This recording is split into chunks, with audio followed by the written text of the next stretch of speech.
बिस्मिल्लाहिर रहमानिर रहीम अस्सलामु आलैकुम सबाई केमन आछो आशा करी आल्लाहर अशेष रहमते आमार काछेও दूरे जे जेखाने आछो सबाई भालो आछो सुस्थ आछो আলহামদুলিল্লাহ আমি মোটামুটি ভালো আছি। নতুন আরেকটি ব্লগ নিয়ে চলে আসলাম, আশা করি তোমাদের ভালো লাগবে। আর ভালো লাগলে অবশ্যই প্রথমে একটা লাইক দিয়ে ভিডিওটি দেখা শুরু করবে। তো এই যে কিছু গাছ এনে রেখেছিলাম, তো সেই গাছগুলোই লাগিয়ে নিচ্ছি। তো প্রচণ্ড গরমে আমি সংসারের কাজকর্মগুলো যেভাবে খুব সহজে করে ফেলি সেটাই আজকে তোমাদের সাথে শেয়ার করব। তো চিন্তা করলাম খুব সকালে প্রথমে আমি এই গাছগুলো লাগিয়ে নিব। তো এখানে আমার স্ন্যাক্স প্লান্ট আমি ছাদের থেকে এনেছি, সেটা লাগানো হলো। আর কিছু গাছ লাগালাম। আর এই যে এখানে কিন্তু আমি শুকনা যে মশলাগুলো থাকে গরম মশলা সেগুলো রাখি। তো এই অ্যাপেলের এই জারটা আসলে আমার খুবই পছন্দের একটা মশলাদানি। আর এখানে তেজপাতা, গরম মশলা, এলাচ এগুলো রাখা হয়। তো আজকে কিছু শুকনা মশলা আমি যেভাবে সংরক্ষণ করি সেটাই তোমাদের সাথে শেয়ার করছি। তো প্রথমে আমি এই অ্যাপেলের জারটা ক্লিন করে নিচ্ছি। আর আবারও সবাইকে আমার ভাসুরের জন্য তোমাদের কাছে দোয়া প্রার্থনা চাচ্ছি, সবাই একটু দোয়া করবে আমার ভাসুরকে আল্লাহ তাআলা যেন জান্নাতবাসী করেন। তো মনটা এর জন্যই খারাপ, প্রতিদিন ফোন দিয়ে যায় সাথে কথা বলছি, কথা বলে মনটা খারাপ হয়ে যাচ্ছে। তো আসলে একদিন না একদিন আমাদের সবাইকেই চলে যেতে হবে, কেউ সারা জীবন থাকবো না, এটাই মেনে নিতে হবে। আর এটাই বাস্তব। বলাটা যত সহজ আসলে মানাটা কিন্তু ততটা সহজ না। তো এখন কিভাবে আমার যাকে সান্ত্বনা দিব আমি বুঝতেই পারছি না। বিশেষ করে আমার জায়ের যে ছেলে, একটা ছেলে, দুটো মেয়ে, বড় প্রথম দুটো মেয়ে, তারপর ছোট ছেলে ক্লাস 10-এ পড়ে। তো সে তো পড়ালেখাই করতে চাচ্ছে না, তার শরীরটাও বেশি একটা ভালো না, বাবার জন্য খুব কান্নাকাটি করছে। তো ভাবিকে বললাম, ভাবি ওকে আপনি একটু সুস্থ থাকেন, শক্ত হন, নাহলে ওকে কে সান্ত্বনা দিবে। তো এদিকে কথা বলতে বলতে কিন্তু আমার যে গরম মশলা জারগুলো কিন্তু ধোয়া কমপ্লিট হয়ে গিয়েছে। এবার আমি এখানে দারচিনি, এলাচ রেখে দিচ্ছি, যখন প্রয়োজন হবে এখান থেকে পরিমাণ মতো নিয়ে নিব। আর এখানে কিন্তু আমি তেজপাতা এভাবে ছোট ছোট করে কেটে তারপরে রাখি। তেজপাতাগুলো কিন্তু আমি ভালোভাবে মুছে পরিষ্কার করে নিয়েছি, তারপর এভাবে রেখে দিই, তাহলে কিন্তু আমি অনেক দিন ব্যবহার করতে পারি।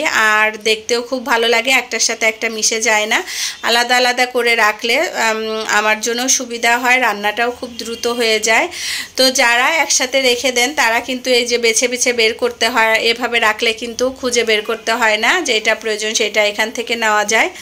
তো এটা পরিষ্কার করে গুছিয়ে গাছ লাগিয়ে তারপরে আমি চলে আসলাম কিচেনে। আজকে নাস্তা খাবো আমরা হলো নেহারি দিয়ে চালের রুটি। আর এই চালের রুটিগুলো আম্মু তৈরি করছে, আমি চালের রুটি বেশি একটা ভালো তৈরি করতে পারি না।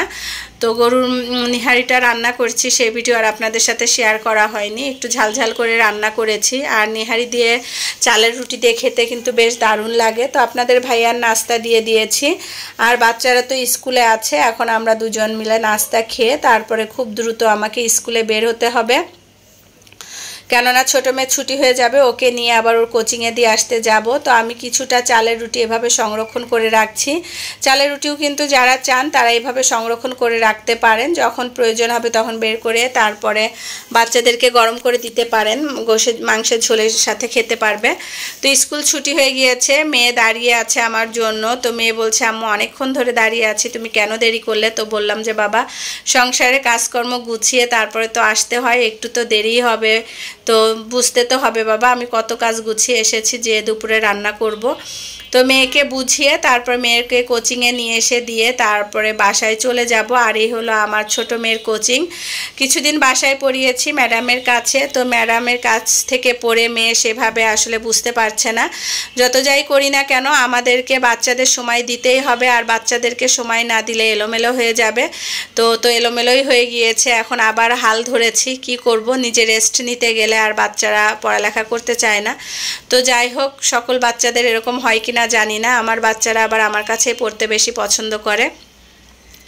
তো মেয়ের কোচিং ছুটি হয়ে গিয়েছে, আবার মেয়েকে নিতে এসেছি। আর এখানে কিছু ক্লে আর গ্লু কিনেছি। তো এই ক্লে দিয়ে কিছু DIY তৈরি করব। আর কিভাবে তৈরি করব সেটা আর তোমাদের সাথে শেয়ার করতে পারবো না, তৈরি করার পরেই শেয়ার করব। তো কেউ যদি দেখতে চাও তাহলে বলবে, তাহলে ইনশাল্লাহ শেয়ার করব। আর এটা কিন্তু কম বেশি সবাই পারো বলে আর আমি শেয়ার করলাম না। তো এগুলো কিন্তু আমি ফ্রিজের জন্য স্টিকার তৈরি করেছি, এগুলোর সাথে চুম্বক দিয়ে ফ্রিজে লাগিয়ে তারপরে তোমাদের সাথে শেয়ার করব। ভালোভাবে শুকানোর পরে এগুলো লাগিয়ে লাগিয়ে নিব। আর কিছু এই যে সবজি তৈরি করেছি, সবজি দিয়ে একটা ফলের ঝুড়ি তৈরি করব। মাশাআল্লাহ, ক্লে দিয়ে এত সুন্দর জিনিস তৈরি করা যায়, তৈরি না করলে কিন্তু বোঝাই যায় না। আমার কাছে খুব ভালো লেগেছে, আমার বাচ্চারাও খুব পছন্দ করেছে, ইভেন তোমাদের ভাইয়াও খুব পছন্দ করেছে। বলছে এত কাজের ভিতরে এগুলো কিভাবে করো? আমি বললাম যে আমার খুব ভালো লাগে আসলে ঘর বাড়ি সাজিয়ে রাখতে, আমি খুবই পছন্দ করি। আর অল্প টাকায় কিন্তু খুব সুন্দর করে ক্লে দিয়ে এরকম ঘর সাজানো যায় আর স্টিকার তৈরি করা যায়। তো আমার ছেলের খেলনাগুলো যেই অক্ষরগুলো ছিল সেগুলোর সাথে চুম্বুক ছিল, তো আমি চুম্বুক খুঁজে পাচ্ছি না কী দিয়ে লাগাবো। শেষমেশ বুদ্ধি করে ছেলের খেলনা থেকে চুম্বুকগুলো বের করে তারপরে আমি এই যে আঠা দিয়ে লাগিয়ে ফ্রিজে লাগিয়ে নিব। মাশাআল্লাহ, কত সুন্দর বুদ্ধি! বুদ্ধি থাকলে কথাই বলে না, ঘর জামাই থাকতে হয় না। তো যাই হোক, হাসি এসে গেল। তো এগুলো দিয়ে ভালোভাবে শুকিয়ে আমি ফ্রিজের সাথে লাগিয়ে নিব। তো আমার মিষ্টি মিষ্টি আপুরা, তোমাদের কাছে কেমন লেগেছে অবশ্যই কমেন্টসে জানাবে।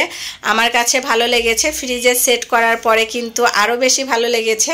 তো আমি দেখছিলাম যে শুকিয়েছে কিনা, তো এখনও ভালোভাবে শুকায়নি, আর একটু সময় লাগবে। তারপরে ভালোভাবে না শুকালে কিন্তু লাগানো যাবে না, ছুটে ছুটে আসবে। তো এখন আমি সবজি ঝুড়ি তৈরি করে নিব। তো প্রথমে এভাবে ভালো করে আঠা দিয়ে তারপর আমি এক একটা সবজি লাগিয়ে নিব। প্রথমে যে আমি মূলাটা লাগিয়ে নিচ্ছি, দেখো কত সুন্দর কিউট কিউট মূলা, খুব ভালো লাগছে দেখতে, আমার কাছে কিন্তু খুব ভালো লেগেছে। আর এই যে এখানে কিন্তু আমি কলা বানিয়েছি, তারপর পাতাকপি, ফুলকপি, মিষ্টি কুমড়া, তারপরে এখানে বানিয়েছি টমেটো। সবজিগুলো কিন্তু অনেক কিউট লাগছে, মটরশুঁটি, বেগুন, গাজর, মাশাআল্লাহ অনেক রকমের সবজি। আর এই তো ফ্রিজে স্টিকারগুলো ফ্রিজে লাগিয়ে নিয়েছি। তো আমার কাছে ভালো লাগছে, তোমাদের কাছে কেমন লাগছে জানাবে। আজকের মতো আমি আমার ভিডিওটি এখানেই শেষ করছি। সবাই ভালো থাকবে, সুস্থ থাকবে এবং সাবধানে থাকবে, আমাদের জন্য দোয়া করবে। আমিও সকলের জন্য দোয়া করি। আল্লাহ হাফেজ, আসসালামু আলাইকুম।